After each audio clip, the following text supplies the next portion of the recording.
Pour it on. Okay.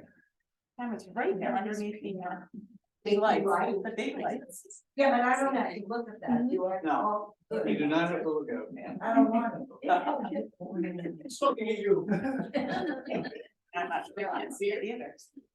You can't see it. What? Welcome, everyone. This is the next installment in our Keeping Room series, and we are probably gonna be doing another one this summer on baseball, so keep an eye out for announcements about that. A few other things that I wanted to mention, not this weekend, but the weekend after, we're gonna be opening up an exhibit on women of Massachusetts.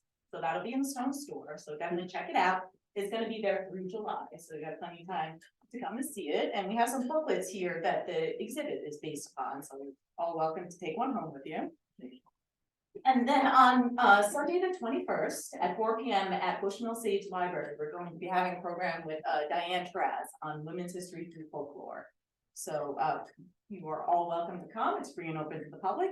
And afterwards, we're going to have light tea and pastries, so you can just sit and be social and talk right after the program. That's a musical program? It's a musical program, yes. So Yeah, she does period, she'll do music of women throughout the ages, and she plays the dulcimer and guitar, she's wonderful. and she wears costumes. And she wears. All right, let me introduce our speaker today, Carole Owens. Carole is a resident of Stockbridge, and she is author of 12 books, including this one, Remarkable Women of New England, which we have some copies here if anybody's interested. And she's the author of 12 books, 3 newspaper columns, and numerous feature articles. As a local historian, Owens was named the Scholar in Residence by the Massachusetts Council on Humanities. She pens the Stockbridge Updates newsletter. Welcome, Carole. Thank you.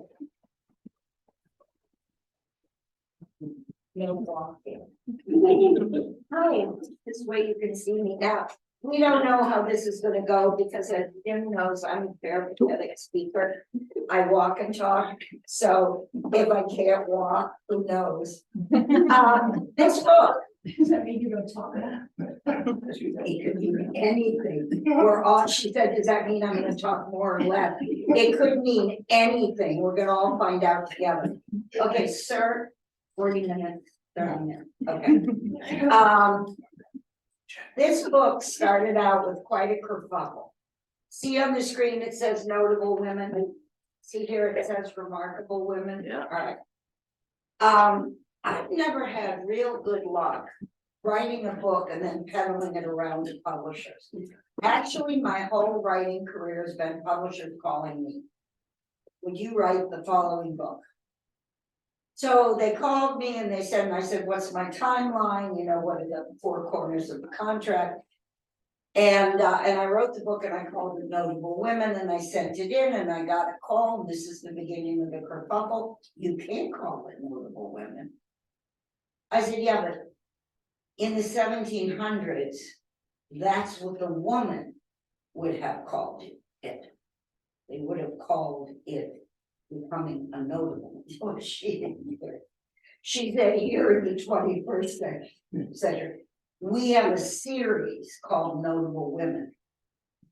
I've called Remarkable Women, and you are the next installment in our series of Remarkable Women, and therefore we can't call it something else. Now, you may not know this, and it's only mildly interesting, but you may be able to use it at a cocktail party sometime. From the dedication page and the foreword of the acknowledgements, table of contents, chapter 1. From that dedication page, I own the words. Nobody gets to change it. You don't like the words, it's on me. No editor gets to edit. They can't add a comma or correct the spelling without my permission. But everything else in a book belongs to the publisher. And you stop and think what that is. Well, it's the cover art. And one of the 6 last things I ever would have done is made cover art of a book about women. Ink, nonetheless, folks. All right. And all this falderah on the back. that all belongs to them. Plus, oh my God, the title. And I have remarkable women, and I have nothing to say about those things, but since it's just us cousins, and I'm here and my publisher is not. Let me begin by talking about notable women.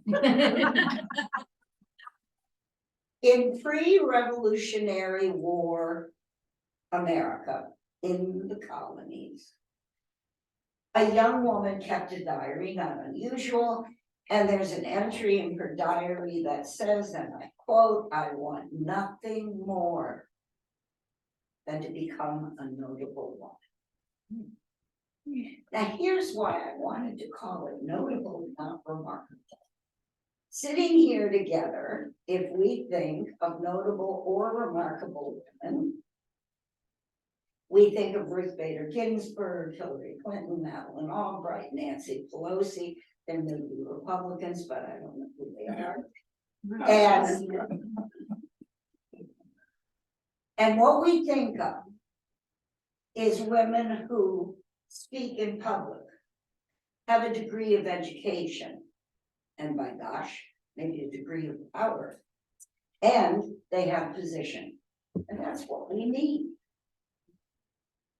And has nothing to do with what that little girl was writing about in her diary. She was talking about a notable woman, and to her, that was a life. Okay. Oh, see, I'm so glad I'm not doing it because she's screwed up. Well, I can't read that. Can anybody? Can anybody else in this place read that? Heck with that. You sort of went through it. You went through this. What's your name? Do you in any way work for my publisher? You want it read? No, I haven't. In the event. That I didn't do that. A notable woman, a woman of any distinction in the period that we are talking about, was industrious, above all things frugal and fruitful. They didn't have much else, but they wanted lots of children. A wife was the center of production. She would make clothes out of the cloth that she made. She would make cloth out of the animals her husband provided. She would take what her husband provided, crops, meals. That's what a notable woman was. Now, how come, that's a ridiculous screen. Do the next one, it's a picture. See, there it is, that's Sheffield, now actually that's 18, Jim, what is that, 1824? 35, I think, 34. 1835, so that's a little bit later, we're talking about 1754, which is the French Indian War, through the Revolutionary War, which is 1787. And so that's a little bit later, but not much. The road was just as muddy in both those periods of time. And it's about 16 rods, right? Yeah, the width of it's about 16 rods. And a rod is 16 and a half feet. so that's not right. So if it's 16 and a half feet, it's only a couple of rods then. Yeah. The road itself, and probably in the town, that would be the case. On a highway, it's much wider because they have space for maintenance and drainage and that sort of thing. Yeah, but at any rate, that's what she was. She was the producer. Now, there were characteristics that went along with a notable woman. And I'm just gonna skip ahead, because I don't think any of the print is gonna be nice enough. But there were words that were associated with notable women, and they were attractive and amiable. And attractive had nothing to do with what you look like. It had to do with you agreed a lot. And disagreed very quietly and very infrequently and amiable. Amiable had to do with being a good Christian woman, living up to those characteristics that were defined as good. Moreover, it didn't matter how attractive or how amiable you were if you weren't married. Because it really was a drag on society to have a unattached female. We'll talk about that in a second, but before we do, there was another great word. It wasn't just attractive and amiable, but a notable woman was always homely, which had nothing to do with what she looked like. It had to do with being homely, domesticated. Okay, so she could sew an invisible stitch, she could make soup out of whatever you got left over, she could make cloth with a tight weave. She was homely, okay. And these were the wonderful things that made up a notable woman, and so that's why this book started with a kerfuffle. They wanted to call it remarkable, and I wanted to call it, notable. Now, let's just talk, and let's just talk about the law for a minute. So everybody know what femme couvert is? Femme couvert, yeah, no, the covered female. This comes from 200 or 300 years before the period we're talking about in France and in England. This was the definition of the relationship between women and society. The covered female, femme couvert, was to be taken care of. Sounds cool, it wasn't. She had no standing in court. She couldn't sign a contract. She owned nothing. Anything, even if it was given into her hand, belonged to her husband.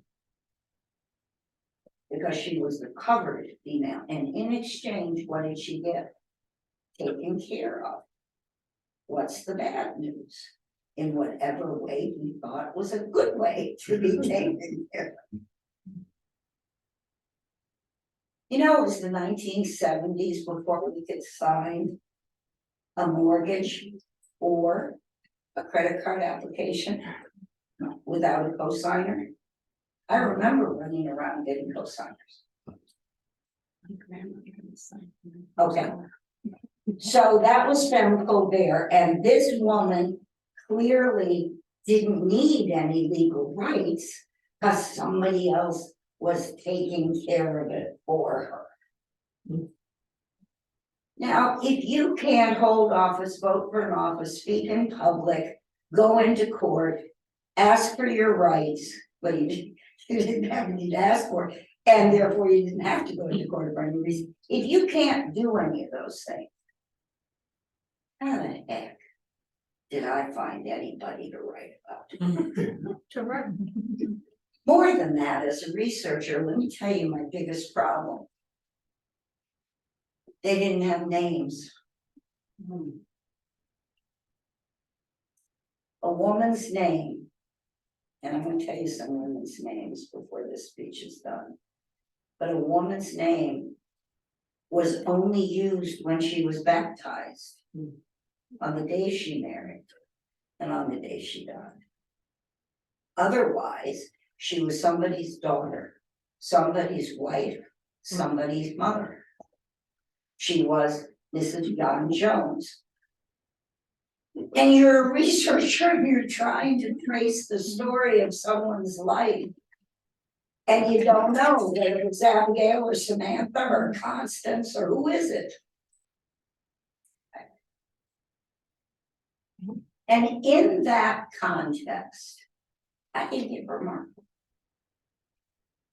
So, there was a woman in Vermont, I have to sit down, and I don't know which way I'd sit for you to see me, but I'll do the best thing. A woman could not go into court. A woman could not get divorced unless her husband agreed to it. Period. There were no such thing. Well, there were some interesting grounds. I'll tell you one of them to lighten your load in this speech. One of the grounds that a woman could establish by dint of just her word, the only one, is she could ask for a divorce because he didn't satisfy her sexually. I love this. In the midst of all this, Wow. she could say, hey, listen, he's no good and bad. Who's gonna contribute? Whoa. So there were. How we got from there to here, I don't know, but things like that are little glints of light where someone saw the road. Oh, remarkable women, I'll tell you about three. But I want you to remember something as I speak. They were not us, okay? I taught a graduate class in this and I begged the students, bring me your thesis topic now. Month number 1. You don't want to get to the end of this thing, turn in a thesis and I say the topic is inappropriate. Do not do that. So a woman brought a thesis topic and the topic was that Abigail Williams Sargent, do you know who that is? Okay, in Stockbridge was a mission. The first missionary to Stockbridge was John Sargent. Yeah. When he got here, he met Abigail Williams, thought, oh boy, and they got married. All right, this woman wanted to write her thesis, master's thesis, on Abigail Sargent, Abigail Williams Sargent, as a feminist. So I turned it back and I said, okay, this one is unacceptable. She was furious. She made them point, what do you mean unacceptable? How can this be? I said, all right, look. In the years that Abigail Williams lived, Abigail Williams Sargent, and ultimately Dwight, there was no word feminist. She wouldn't have known what the word meant. He wouldn't have been able to find any other woman to convene with to discuss what they were going after. And there were no rights she would be going after. On top of everything else, this was a deliciously self-satisfied woman. She was wealthy, she was healthy. She was a wife. I said, please, you know. So as I tell you about these women, do not superimpose your 21st century ideas. They were not trailblazing. They were not looking over their shoulder to see who was following them. They were not trying to make a point. Most likely, they were starving. They were trying to feed their children. There was a woman in Vermont. They had a very modest household. That is 18 feet by 18 feet. It's one room.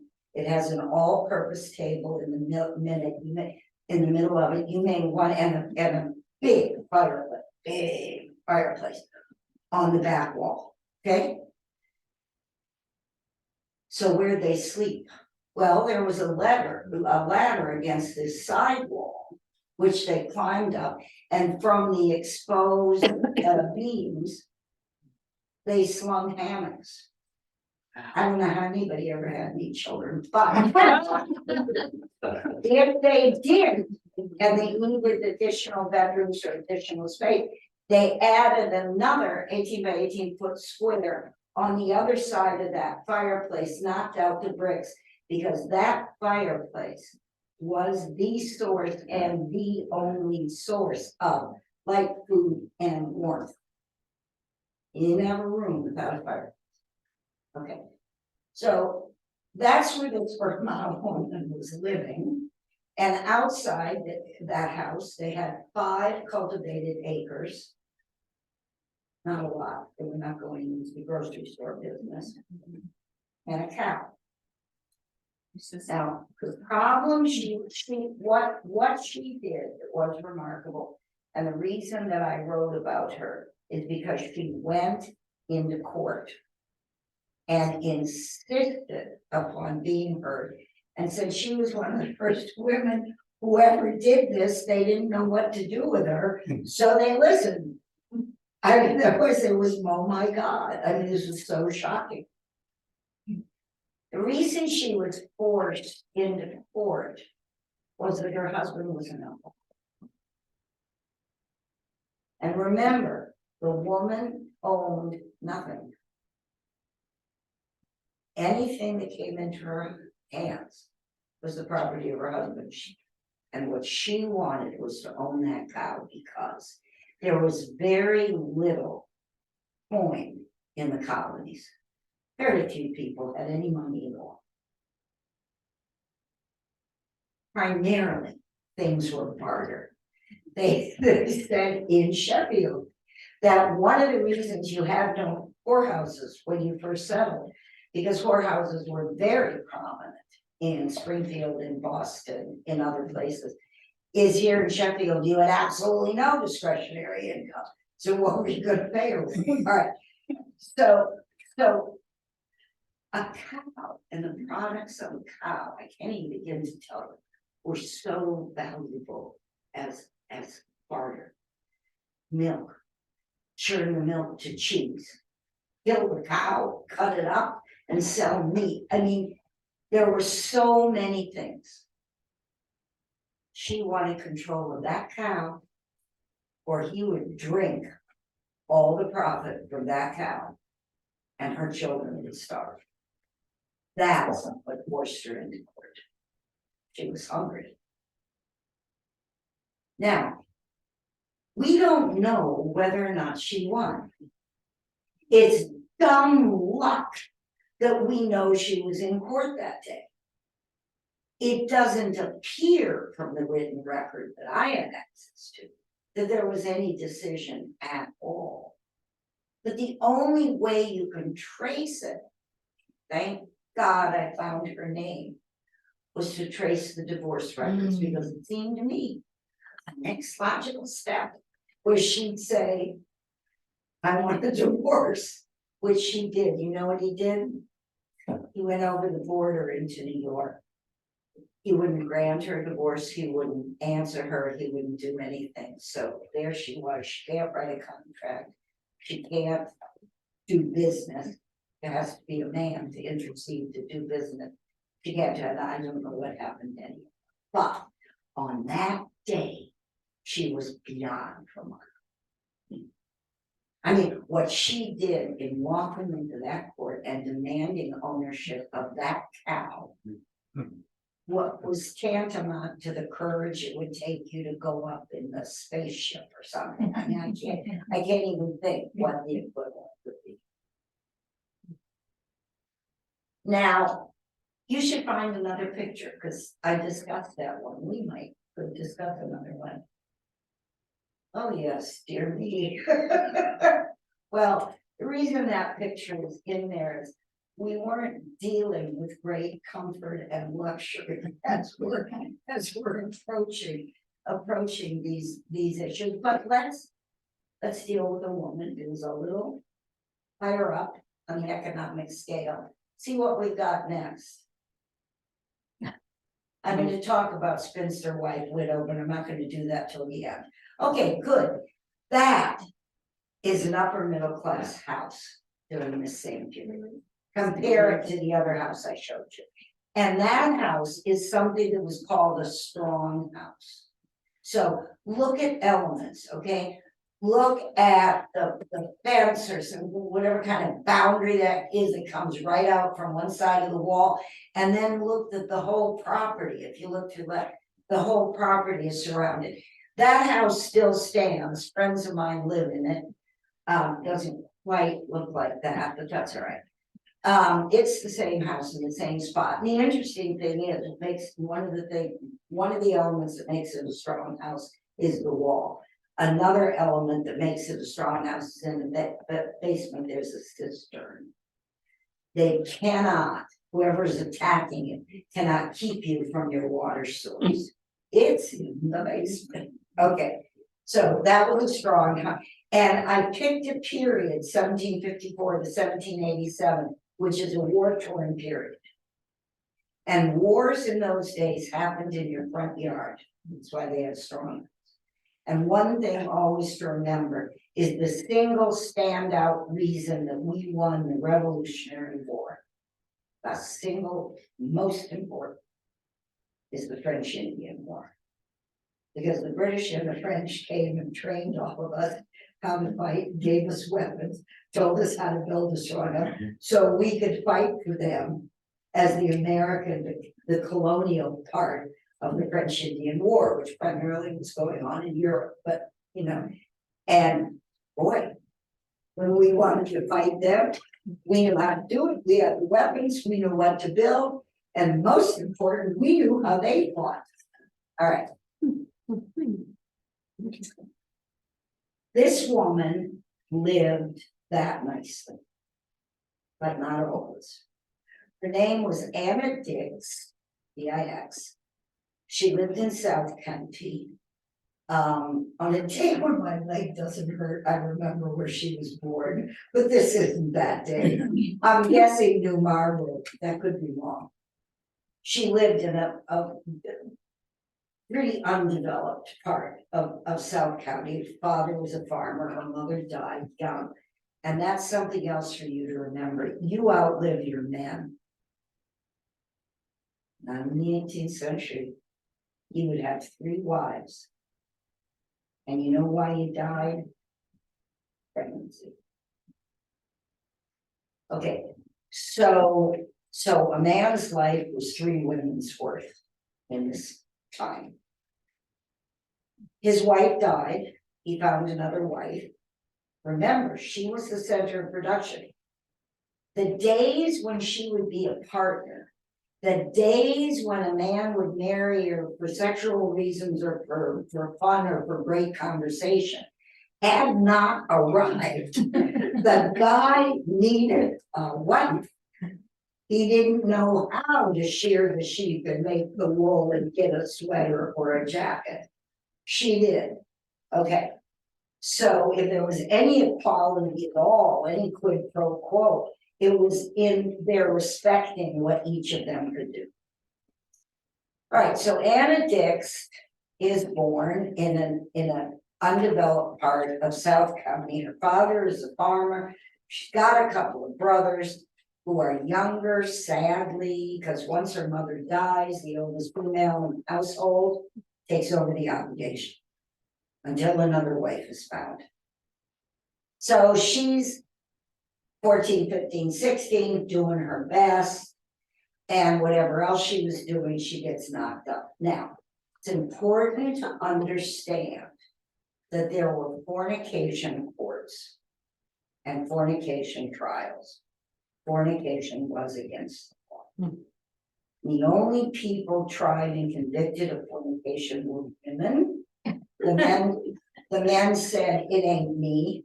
But the woman couldn't say that because pregnancy is an absolute proof of fornication. So the unmarried pregnant woman would walk in and be guilty. Now, the sad part of this, truly, truly sad, and the rest of it is kind of funny, but the truly sad part is that there was then a fine. If the woman had someone to pay that fine, that was okay. She left the court. She made whatever arrangements with her family, whatever it was, as best she could. But if she couldn't pay that fine, she was jailed, and anyone who paid it, she was that person's servant. And according to the law, that man would tell the court when that cost was paid back. And she was paying it back with her labor, so he was the sole determiner of the value of that labor. It was one path into slavery. We'll talk about slavery a whole nother day, but Jim, with your thing, blacks were not the only slaves. And certainly Europeans from certain countries were indentured. And they were men, right? So Anna Dix gets pregnant, she goes in, and by gumbo, she's guilty. Now, the woman might, in a fornication court, say who the man was. A lot of women didn't, and the problems were the same as E.G. and Carole today. The woman wasn't believed, okay? The man just went in and said, not me, I deny it. And she wasn't believed, except in one circumstance. And this is another very serious thing about a fornication court. Everyone knew that women died in pregnancy. Therefore, if during delivery she says the name of the man to the midwife, it was considered under law a deathbed confession. And then it was believed. All right, so Anna Dix goes in. She has no intention of telling anybody who the guy is. So she gets fined. Her father pays the fine because remember he isn't remarried yet, and she's head of production. So he wants her home, and she has a child. And Anna Dix is beyond remarkable. Among other things, she will see that son through Harvard.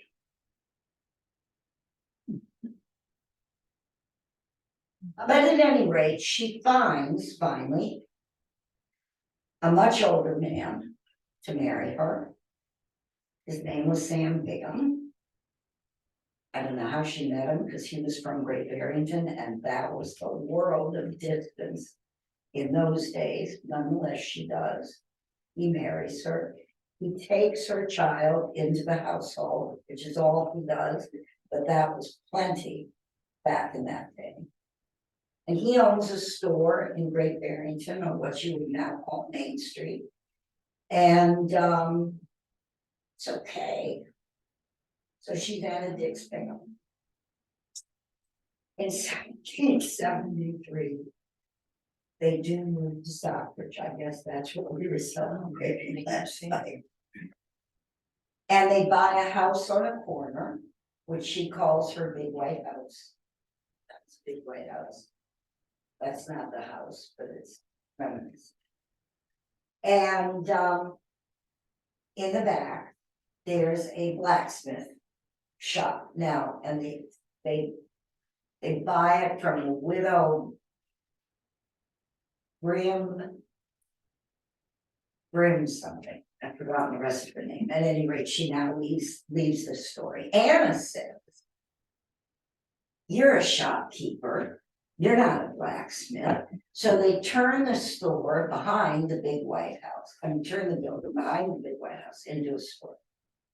And it's very successful. Now, it's approaching 1775, which is the real red lion in. And Anna Dix Bingham discovers that Stockbridge is the crossroads of New England. Think about it. You're going from Connecticut to Albany. You're going from Hudson to Boston. You're going from New York to Boston. Safest, smoothest travel was river. You take the riverboat from New York City to Hudson, get off and go across. But now the war is coming. You have travelers, you have commercial travelers. God help us, you have the 18th century rendition of tourists. And on top of all that, You've got Soldier on his way to Ticonderoga. Ethan Allen stops in Anna Dix Bingham's store and buys a knife. We have the record. And she says to her husband, what we need is a taverner's license. Now, you could sell an unopened bottle of booze in a store, and I'm sure the Binghams did. But if you're gonna open that bottle and you're gonna pour it in a glass and charge for that, you have to be a taverner. So they open up their big white house as the Red Lion Inn on the same crossroads, on the same spot where the Red Lion Inn has burned twice. So not exactly the same building. They won't close the store, that's good too. And now, Bingham gets a taverner's license without a problem, probably overnight. There's two across the street. You'll hear about one of them in the next story. But, you know, life is good, except he drops dead. Now, this is the beginning of Anna being with her. The guy's dead. The license died with him. She has a big white house on a corner at a crossroads, 7 and Main Street, right down from 102. So connecting all of South Berkshire. She can't open a bottle or pour it. Against the law. And no woman in Massachusetts has ever been granted a taverner's license. And she doesn't know what to do. And she walks down the street from the Red Lion to the old Coral House. They're all right there where they always were. And she walks on down and she knocks on the door of Theodore Sedgwick, who has already moved from here there. And she says, I don't know what to do. Can you somehow get my husband's taverner's license to continue? I don't know, assign it to the address, do something. Sedgwick says, no, it died with him. And she said, I have no income. So they look over the will. He left her the house. But because she's a woman, she's got no visible means of support. She can't run an inn because that's going to be a bordello overnight in the eyes of the church folk. She can't unscrew a bottle and pour it, so she lost the tavern. And she can't collect the money from the store, so what's she going to do? Swap it for cow's milk? She has no way. So she asks Sedgwick, will you help me write a letter to the court in Springfield asking for a taverner's license? And we have that letter, and I'm sure it's reproduced in the book. And it starts out, my husband wanted me to have, establish what's legal. My husband wanted me to have the big white house on the corner. And I can't keep hold of that house unless I can make a living. And she asks for the taverner's license. And I'm pretty sure if I reproduced it, I reproduced it with all her spelling. No one in the 18th century could spell anything. So if you buy the book and you read the letter, don't think it was for some poor dumb woman, because I think something like 62% of females were literate. It was higher then than now. But they just didn't spell. I don't know what to tell you. So anyway, she waits and she waits and she gets the minister, Stephen West. She gets Theodore Sedgwick. No one was more prominent than Sedgwick, unless it was white. And she gets like, she puts on her begging hat, as Mary Flynn used to say, and she walks up and down Main Street and she collects her signatures and has everybody read the letter. She is the first woman in Massachusetts, and possibly, I can't write this, but I can suggest it, first woman in the colonies to have a taverner's license. And that's Annie Bixby, who started out in a fornication courtroom. And I think that's remarkable. Okay. And the last story, how much time do I have? I think we're good. What are we, got 25 minutes? Okay, one more story.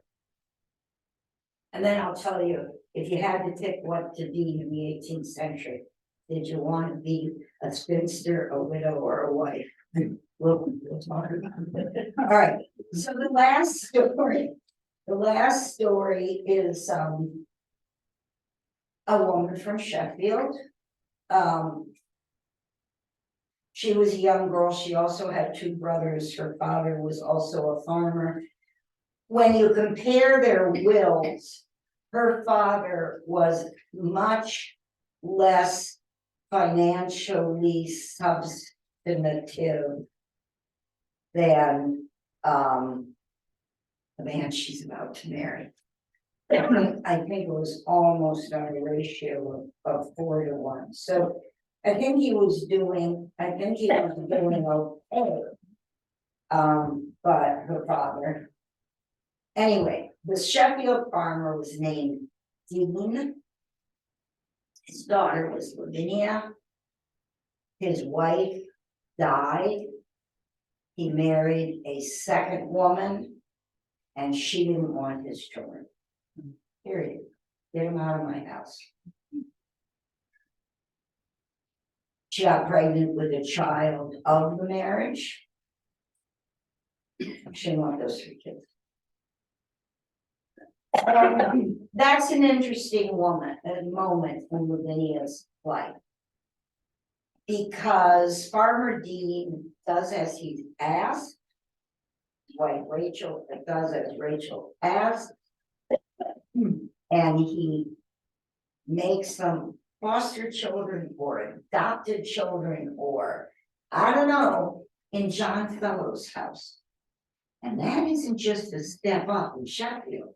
That's a pole vault. And in his house, she meets her husband, who, as I said, is really 4 times as wealthy. They get married. They move to Stockbridge, which is where he's from.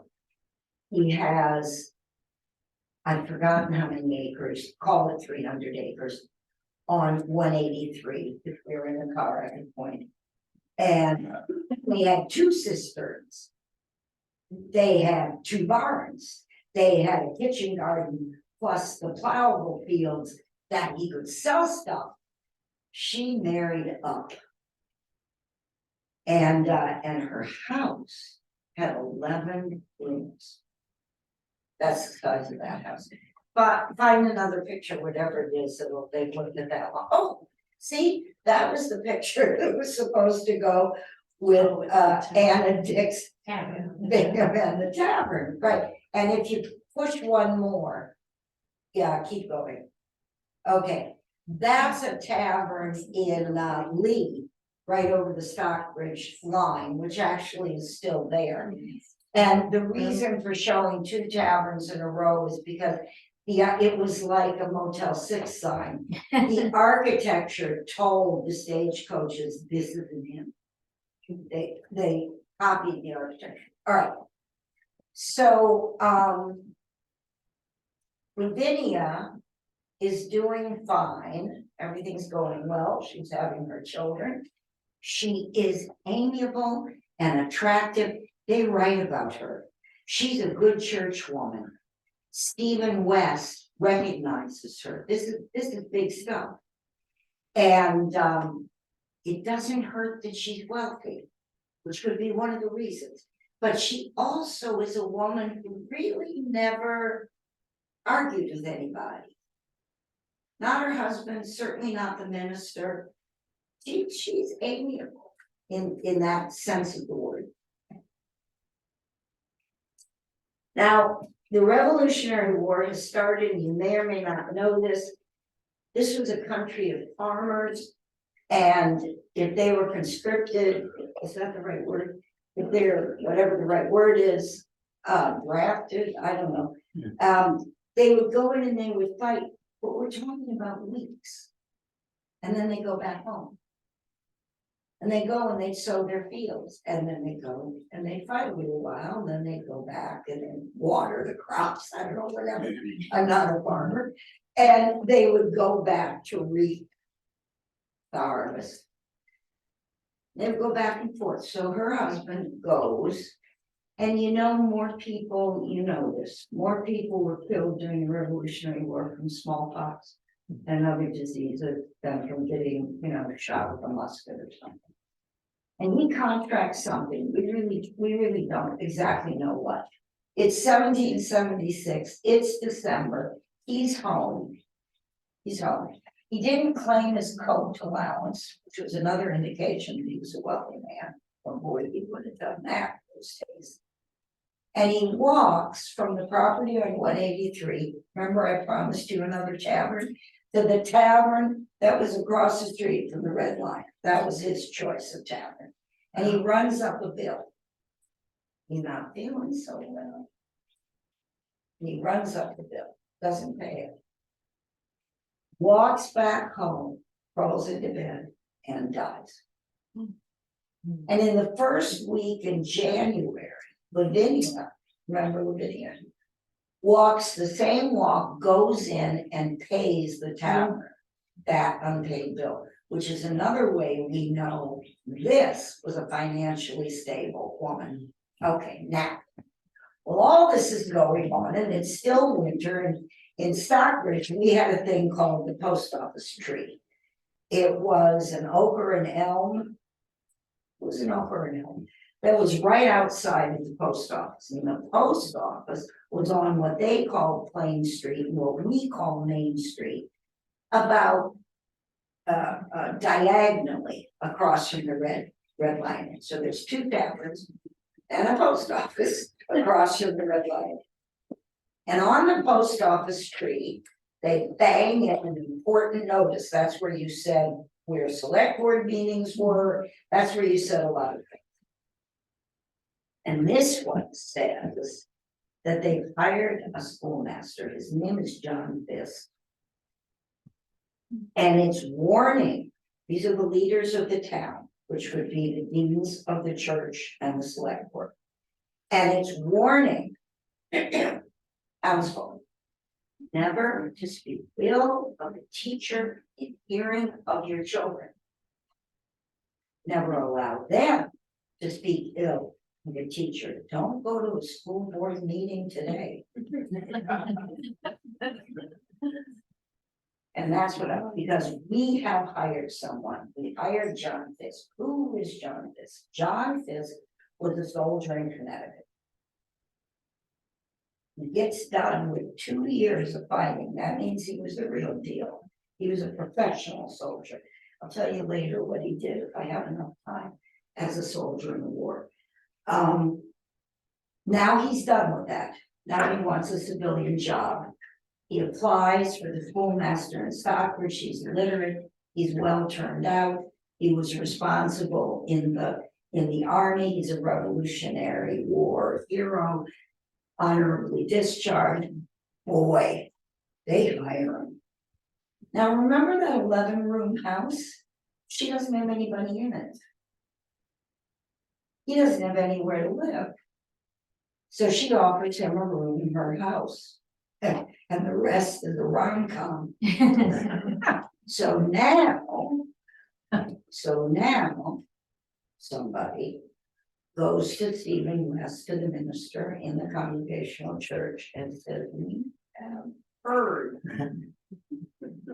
that the widow is going to marry the schoolmaster.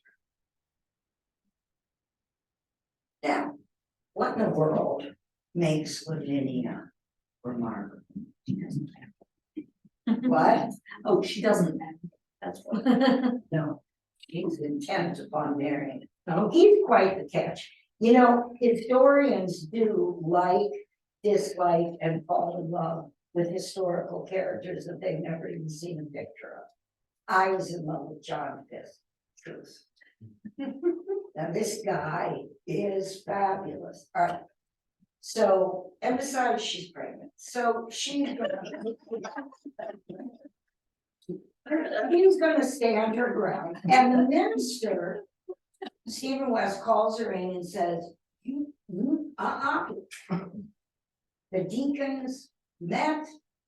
This is not a man you can met. He's profane and he's something else. And the funny part is, profane means he's not congregational. And the other word that I just forgot means he uses swear words. We're very parsimonious as Americans. We don't throw out words. We just change the meaning of it. It's why I collect dictionaries. The older the better, I'm telling you right now. If you got an old disgusting dictionary, I don't care if it smells. I collect dictionaries because you have to know what it meant then. All right. So they say, no, you can't marry them. I have a theory about why she couldn't marry him. And the theory is they had her marked out with her 11-room house and her 300 acres and her 2 cisterns and her double barn for a local guy. It's just a theory. I have no idea why they were against them. And she says, isn't there something I can do? I can speak to him. I can speak to him harshly and tell him not to swear anymore. And by the way, I think he is a congregationalist. Yeah, but in Connecticut. They say, doesn't matter, he didn't rejoin here, and this was post Jonathan Edwards, so you had to get, what's this called, baptized as an adult. Why? Because if you're baptized as an infant, the credit for the baptism goes to your parents. You have to choose to be baptized as an adult for the credit for baptism to go to you. And he made a cardinal error. He never joined this church. So how come he didn't do that? And he didn't get baptized.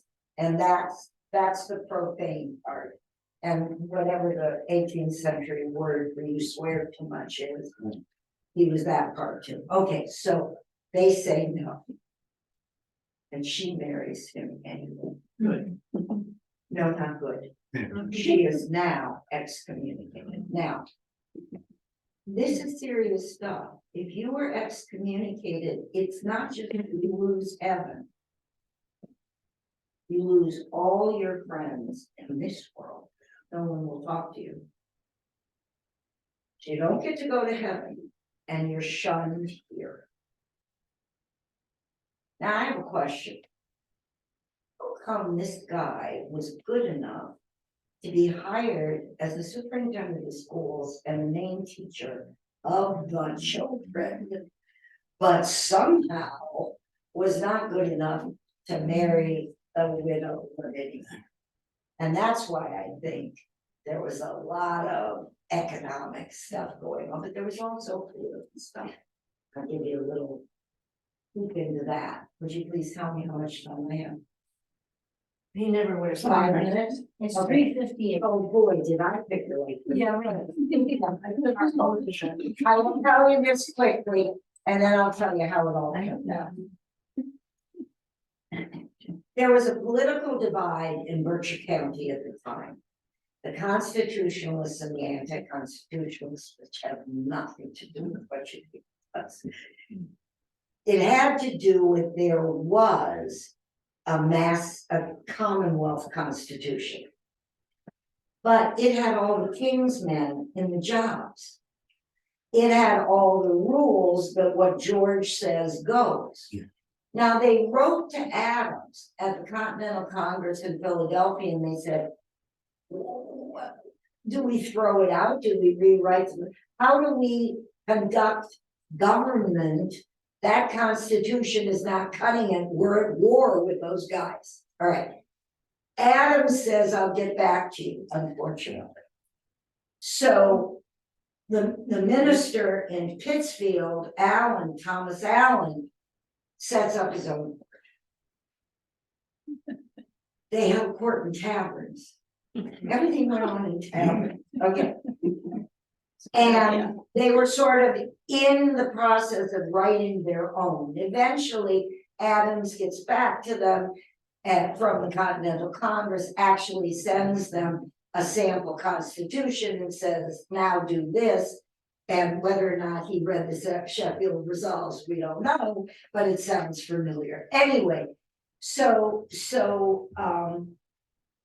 this is a time when the county is divided and some people are for using the extant constitution, go to the constitution. And the others are on Thomas Allen's side, they're going to taverns to settle border disputes or whatever, or who owns the cow, or who let the pig loose. And they're the anti-constitutionalists. This was on Thomas Allen's side. He thought that was absolutely right. And the elders of the church said the other constitution is fine because they're making a lot of money on the other constitution as judges and constables and selectmen and whatever else. All right. So political, economic, who knows, they're excommunicated. But then they take her children. Because since she is excommunicated, she cannot possibly raise them as Christians. And at that point, she has had one child with this. They're married. She's had one child with him. She is pregnant with her mother, and they literally walk out of town. Since the publishing of this book, which was, I don't know, 10 years ago or something, I tried to find out what happened to her. I tried everything I could think of. I went walking around to any cemetery that they could possibly have moved to. I combed, have you ever heard of Lavinia and John Fisk? I mean, I was asking anybody that would stand still and listen. I have a very good friend who has very often, for no compensation, as far as I know, for no reason, helped me with every book I've ever written.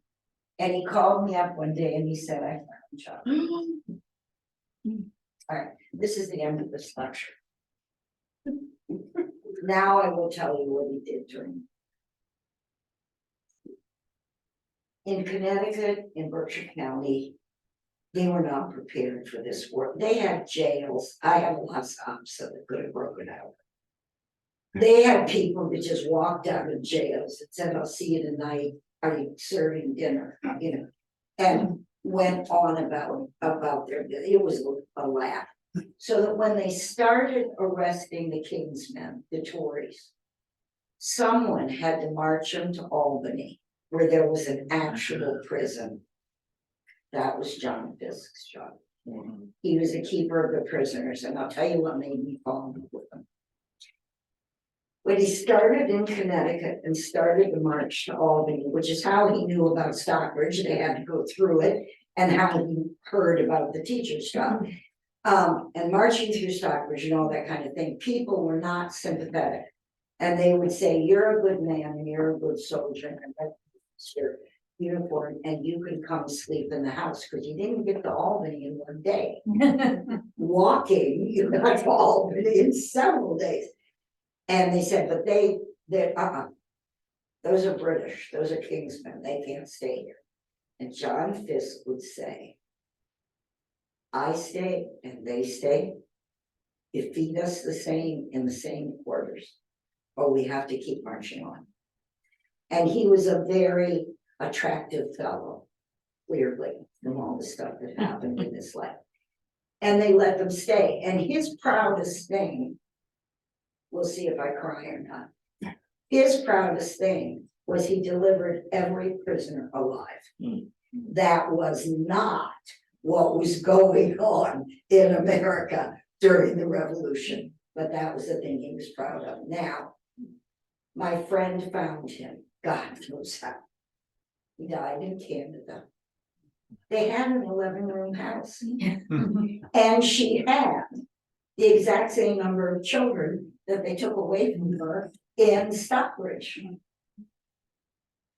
And he was the first constable of this little Canadian town. And one of his big jobs was to go across Champlain to the court with his prisoners. And when he was crossing the water, there was a storm. And the boat sank, and he swam. I am good at crying. Back and forth and back. Saved the lawyer. And every one of his prisoners, 5 people, and died. Oh. How did he die exactly? Did he drown? James lost. I was gonna say, did he have a heart attack? Like earlier, too. All of the above. And there's a statue to him, which is how I absolutely know what he looked like. He was beautiful. And the statue, the inscription on the statue says, his last watch. Oh, Where is the statue? In this little town in Canada. Read the book. Catherine, you going on the trip? Well, I'm half Canadian, right? I would do it too, that's a great. But it was a little, it was a little thing in Village. Anyway, I love John too. So what makes Virginia remarkable? It's not just that she insisted upon marrying the man she loved.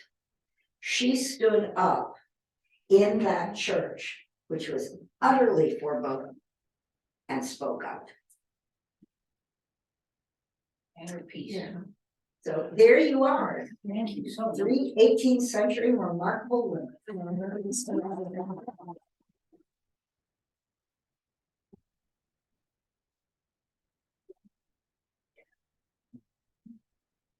Are you, questions, Carol? Sure, if you like. Oh. Yeah, but I have to say. Oh, Do you do your research? I love research. Debbie Applegate is a Pulitzer Prize winning historian. I like her very, very much. She wrote a foreword for one of my books, and we talked a lot about stuff. The way I met her is I had something in one of my books that she had never found. And she was, how did you find that? Where did you find that? So forth. So that's how. And she loves research. She hates writing. I am a lucky duck. Yeah. I love them both. I just love them both. Now, to answer your question specifically, I mean, literally, it's like research is exactly like a murder mystery. You follow every clue. You interview anyone available. And there's a lot of ways to look at an interview. One is you're talking to a living person. Another is you have a question and you're reading their letters or their journals or their whatever, looking for the answer. Yeah, Jim. But what library or repositories do you use The around United here? States of America.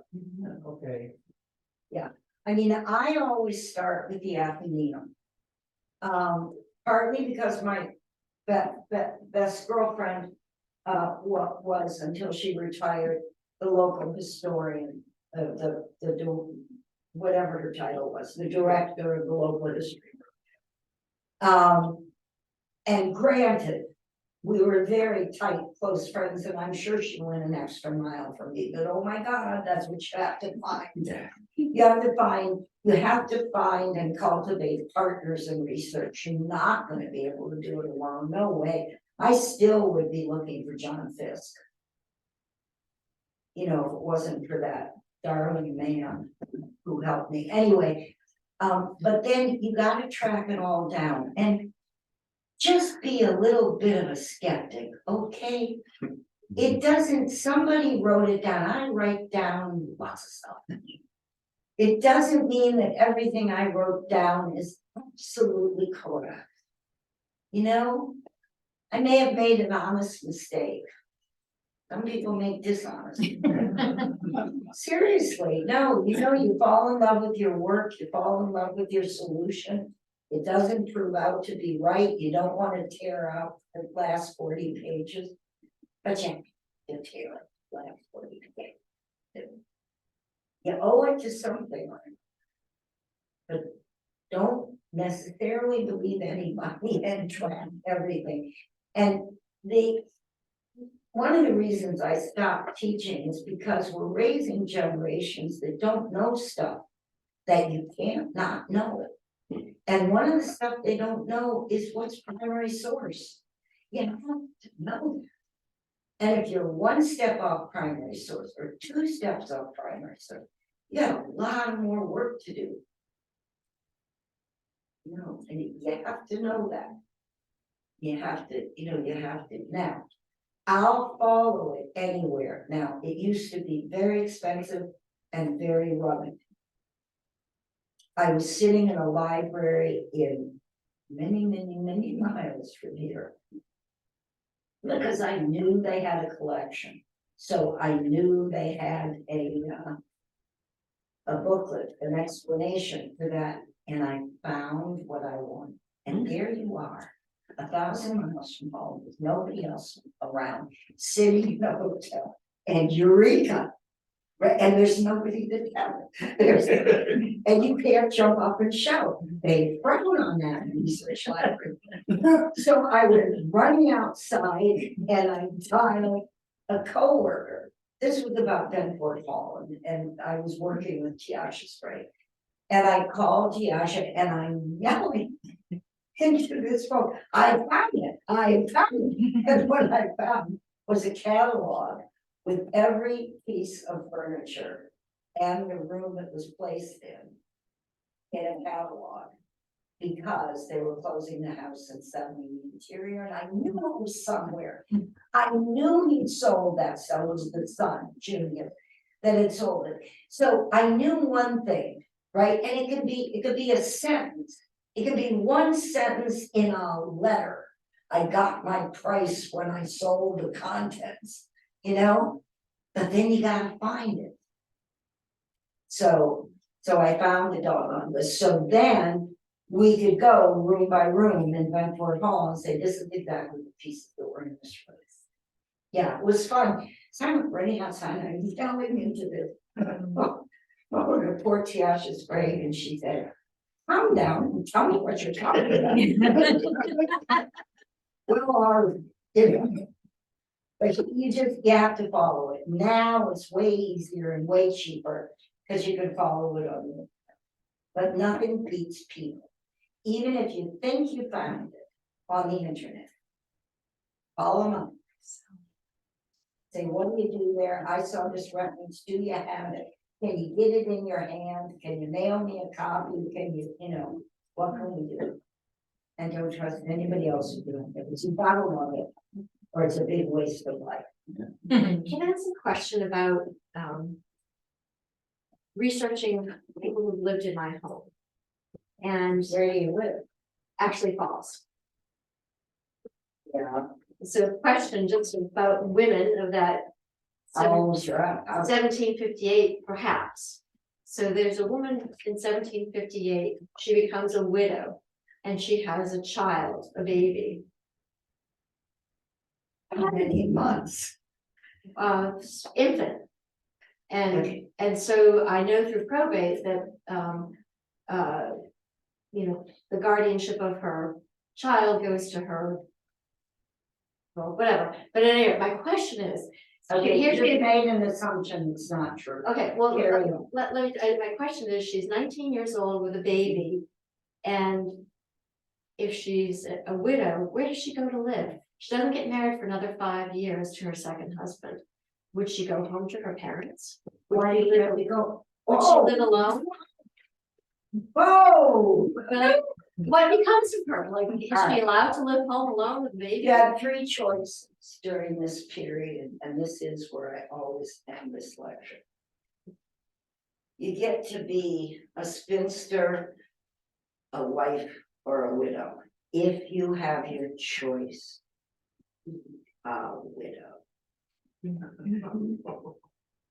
Widows get to work.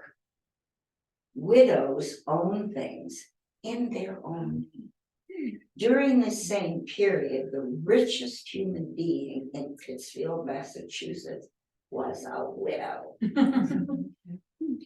Now, it's not absolutely clear if her husband signed willingly the things that he signed, or if he actually signed them, or how he actually died so soon after signing them.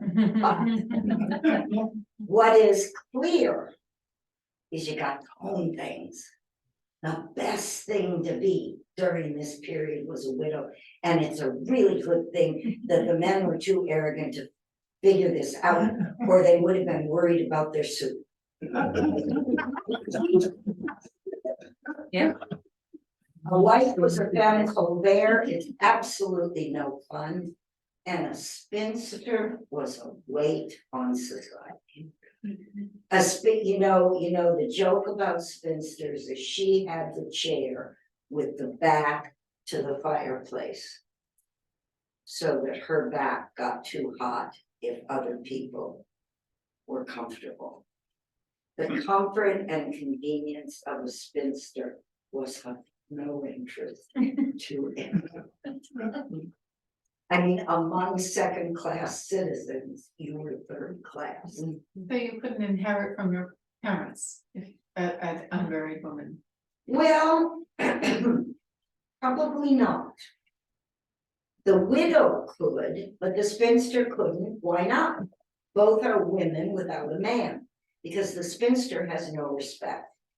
And probably what will happen, and definitely what would happen with a wife, is that a male would be named executor.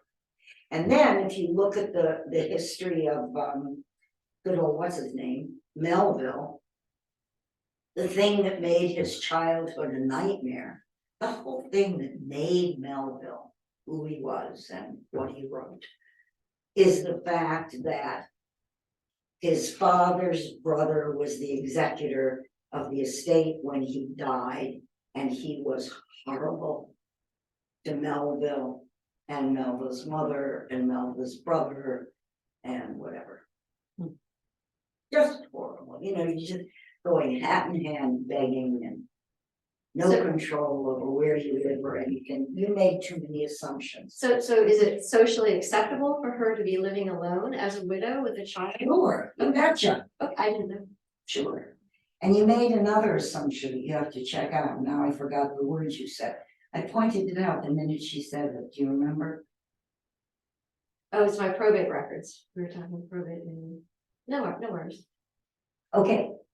If you went through, if you asked for, so through probate, you get the will and so, right? So you know what was the disposition of the assets.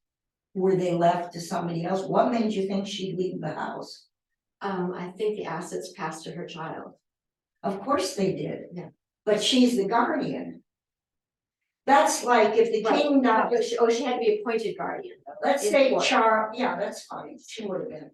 Charles, let's say Charles died and there was no William and 4-year-old George is the king. Right?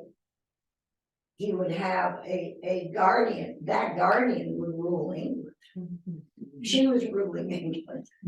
She was doing fine. It probably took her 5 years to marriage, because if you're a widow, forget this, if you marry, it's a step down. The woman who was the richest woman in Pittsfield, even if she did kill her husband, which nobody ever proved, did get married. And boy, was that. Yeah, that was terrible. Her life as a widow was Wonderful. Okay, any other? Thank you.